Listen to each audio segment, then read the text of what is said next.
There is this kind of pressure, there is this kind of move in our industry towards removing friction from the onboarding process. So making it very easy for people to sign up for and pay for the insurance.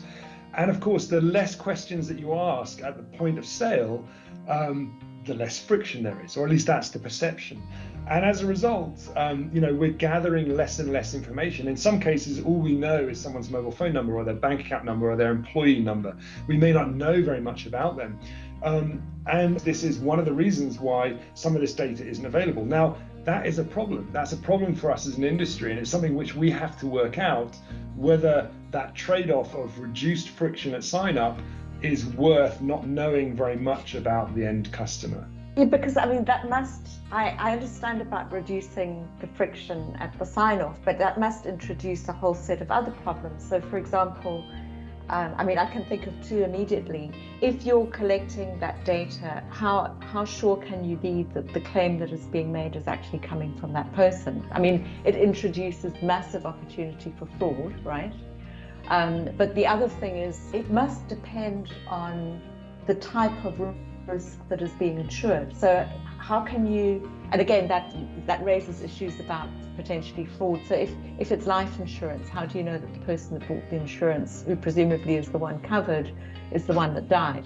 Or if it's a health issue, are they the ones that got sick or went to the hospital? No, you're absolutely right. And when we don't have that information, what we're actually doing is we're pricing on the assumption that we're actually covering everyone in the household.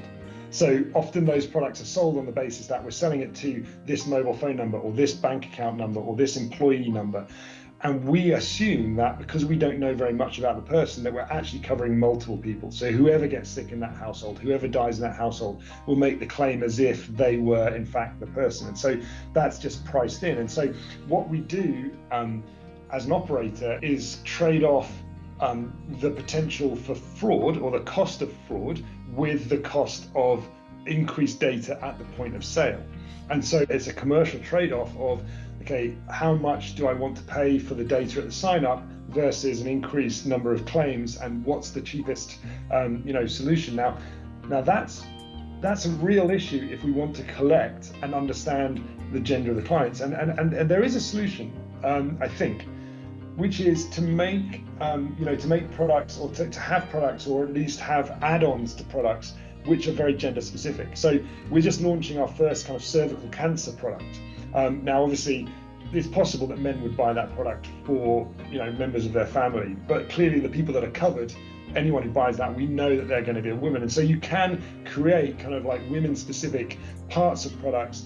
If you feel like you can't get the gender data any other way, then there are ways of identifying clearly who's going to be a woman within your client base. And I think that's one way that the industry could go in order to answer the questions.